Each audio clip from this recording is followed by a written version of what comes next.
पातर शरीरिया हट मरद दर्द उठे भीतरिया लगे टूटल करी होइया हो उदास जनी कर बरदास तनी काल्हिया देव दवैया हो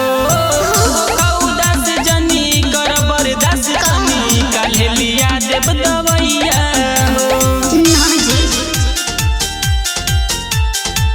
काल्हिया देव दवैया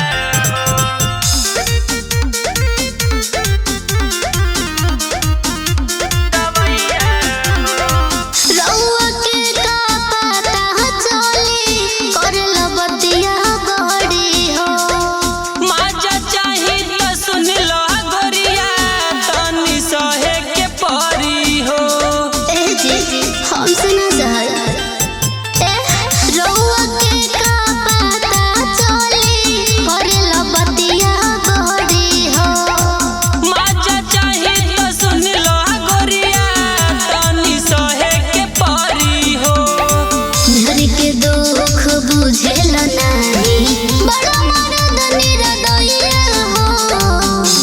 उदास जनी कर बरदास तनी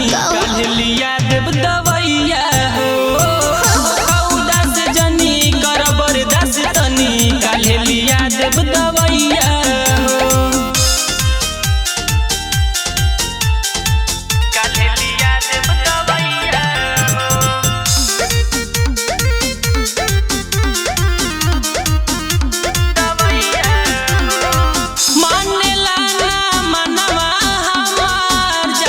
कैसन मन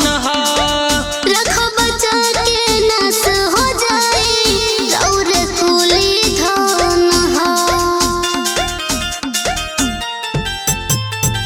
मानेला ना मनवा हमार जाने कैसन मन रखो बचा के नास हो जाए और कुली धन करे के पड़ी के सब मन दूसर उपैया हो